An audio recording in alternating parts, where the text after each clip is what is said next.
Welcome, everybody, to the Cone of Shame Veterinary Podcast. I am your host, Dr. Randy Roark. Guys, I got a great one. I am here today with Dr. Sandra Faeh. Dr. Faeh is the first Chief Medical Officer for NVA General Practice and the immediate past president for the AVMA. She's got a lot going on, and she's got incredible insights into our profession. I'm so thrilled to have gotten to sit down and talk to her today about doctor development and doctor growth. And specifically, we're talking about doctors who are past the first couple of years in practice, the time when doctor growth and development seems to kind of plateau, when we stop growing and learning like we did at the early stages in our careers, things like that. And I want that to not be true. I want our doctors to continue to grow. I want them to be really engaged. I think a big piece of being engaged in vet medicine is feeling like you're learning things and you're getting better. I just think that's really critical.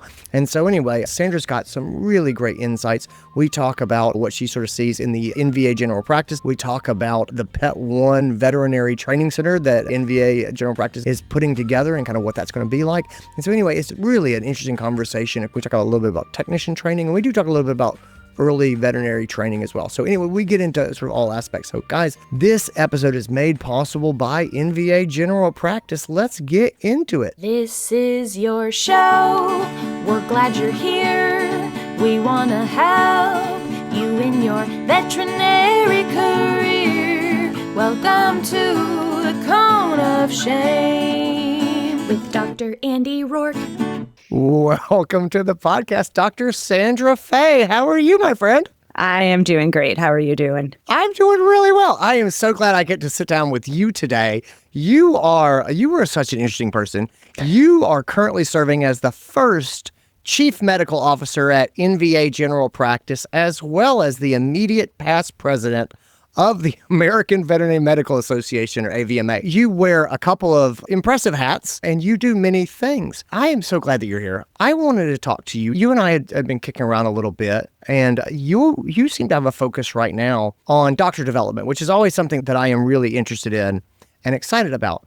And what I wanted to talk to you about specifically today was in and around development of doctors who are senior. They're senior doctors. They are not early career doctors. Like established doctors. We'll say that. They're established doctors. And here's sort of why I'm really interested in this. I want to kind of dig into it with you. Whenever I sit down with established doctors, or I come in and visit a practice, or I talk to the other doctors that are there, one of the questions that I really like to ask is, where do you see yourself in the next 2-3 years? And boy, they really struggle with that. I mean, these are very competent, established doctors. And I often get sort of blank sort of stares, and they're, or I usually get answers that are outside of the medical realm. They'll say, well, I hope to be, starting to wind down my career and traveling more, things like that. But Sandra, I really don't tend to get well thought out developmental answers about themselves. So let me just stop here and say, do you have that experience? Does that resonate with you?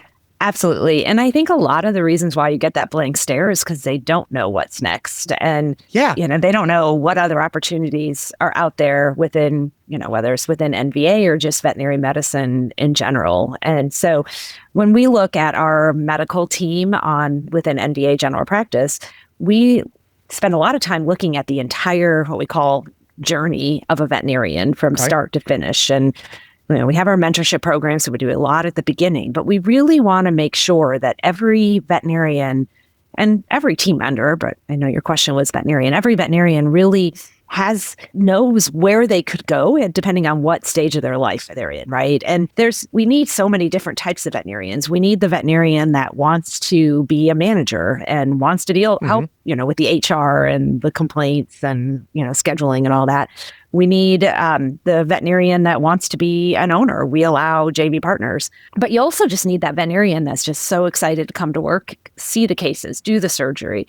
And so the development looks different for any of them, and they may not necessarily know which path.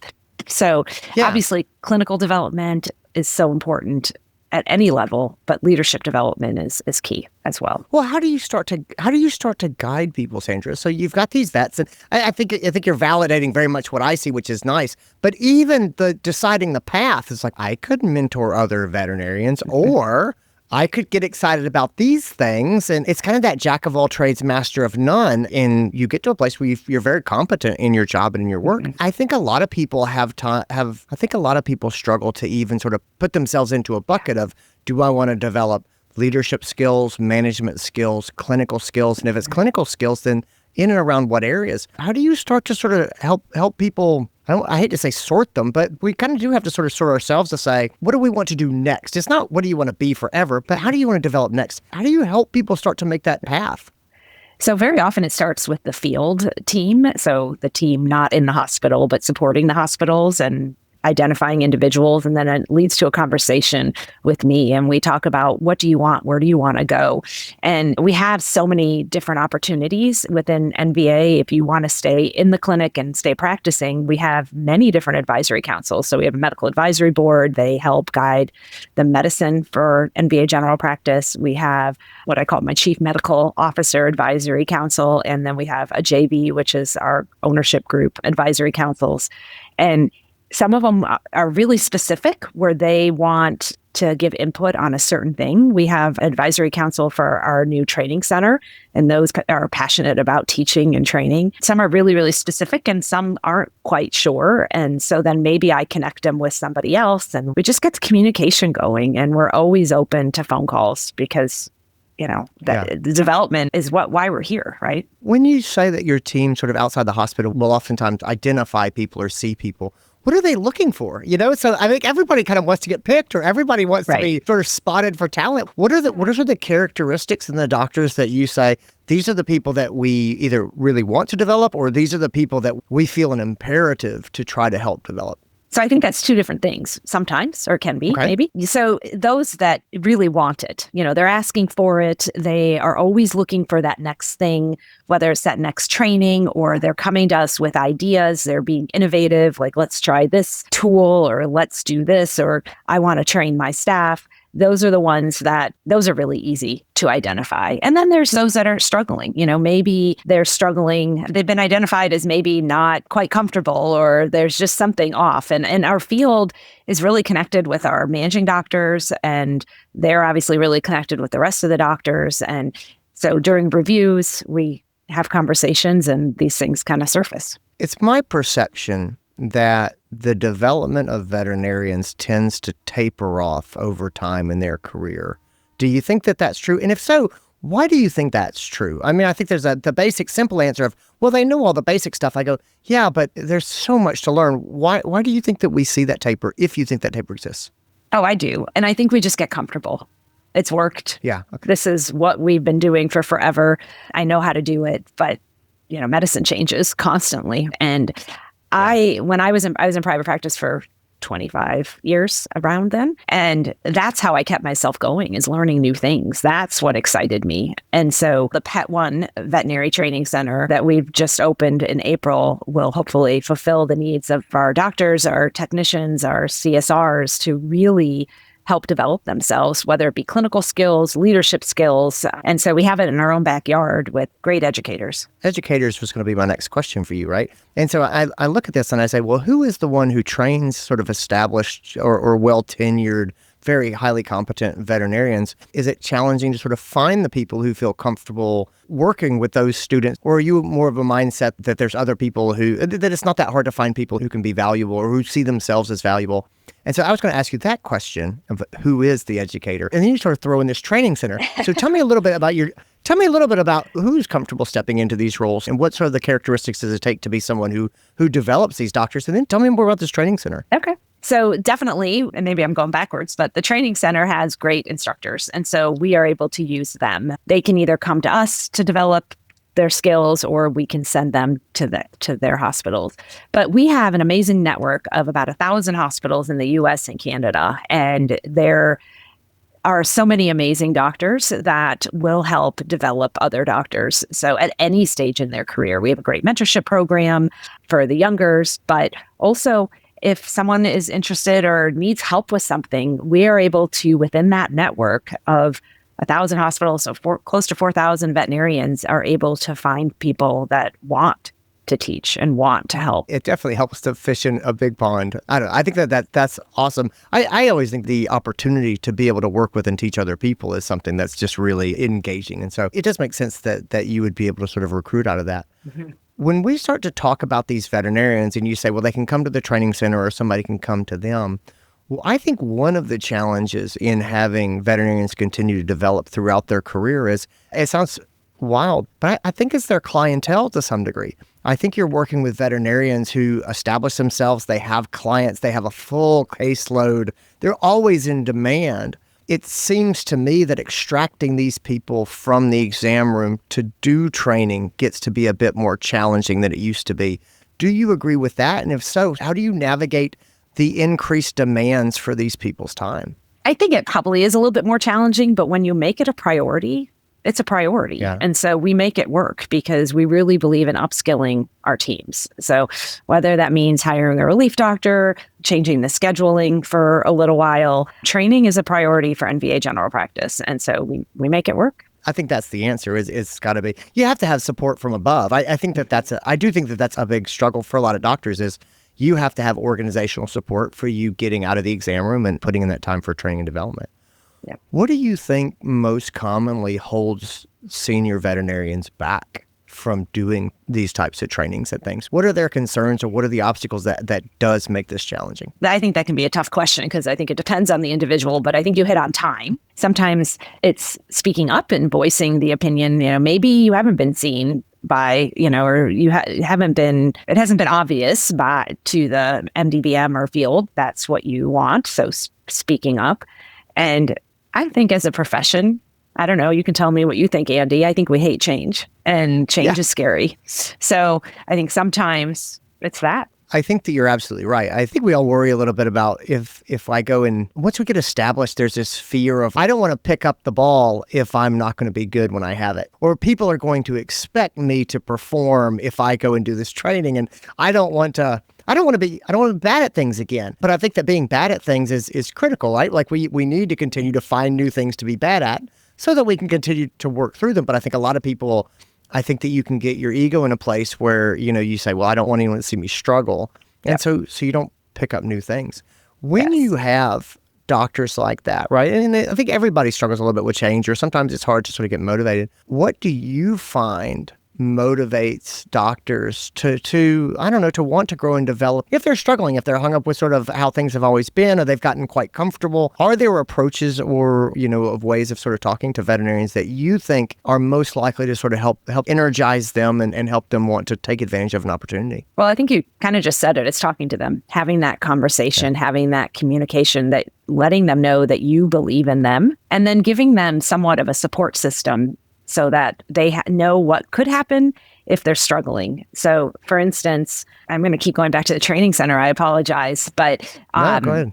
One of our orthopedic programs has a support center when you go home, or support system when you go home, where you can still reach out to the instructors, send them x-rays. Same with our ultrasound. We have a chat group with our ultrasound instructors on there where they can submit images and ask for help. And the instructors have been fantastic with responding to that. So it's having that conversation. What are your fears? And this is what we can do to help you if you get to that point. And I think when you're learning something new, you're absolutely right. Like the fear is, we're all perfectionists, I think. We're all type A perfectionists. And we go back and we want to be perfect.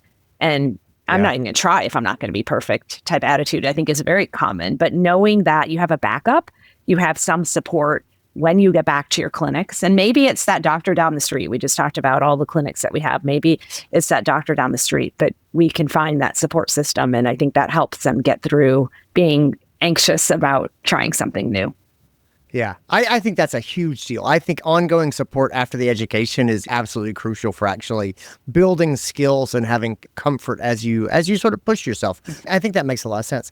Sandra, flesh out this training center a little bit more for me, because here we're talking about it. And I'm kind of picturing the Oquindo Center or something like that, where you say, I wish this were that big. I mean, just what is a training center that NVA puts together? What does that look like? So the training center, which we call the PetOne Veterinary Training Center, like I said, just started in April, and we are already seeing classes fill up, and we have scheduled through 26. The newest thing that we're working on with the PetOne Training Center is what we're calling PetOne Training Delivered. And this is training that we bring to the hospitals. So for instance, you have a hospital that wants to do recover training.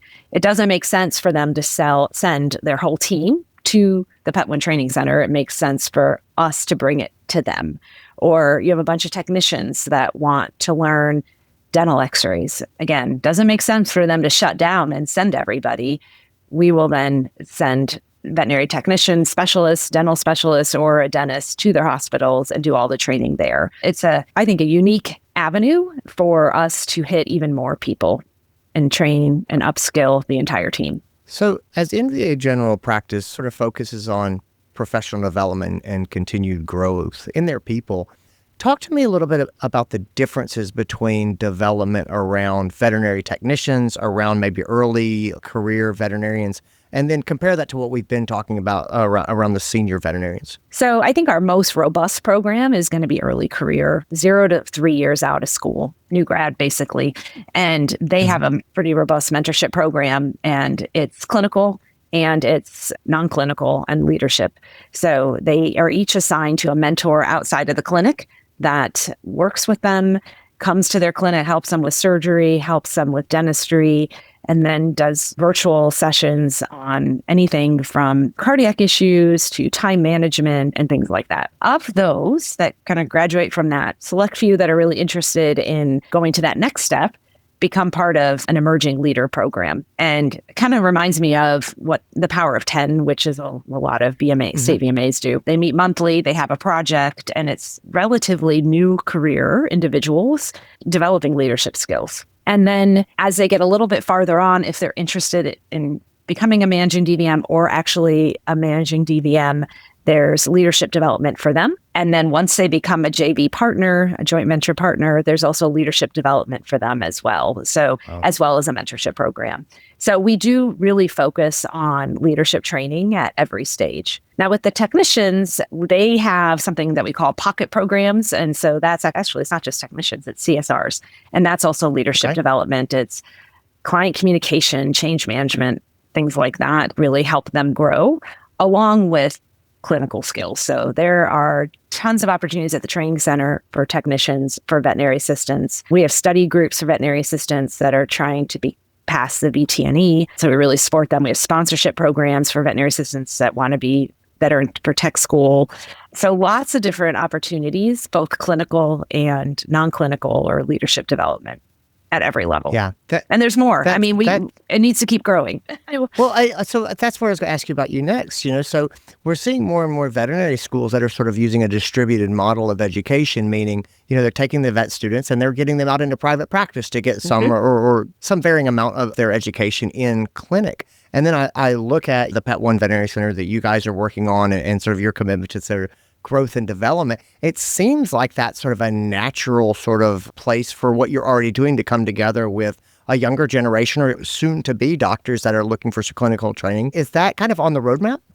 It is actually. We're going to have an externship in January and I think one in June at the PetOne Training Center. I mean, we have externships all over the country at different hospitals, but specifically at the training center, we're fortunate to have, we're fortunate enough to have a great group of rescues that we work with. And so they'll have the opportunity to do surgeries, to see, even though we don't typically have exam rooms, we can kind of break an area. They'll be able to see patients. So super excited for that. That'll be the first one in January.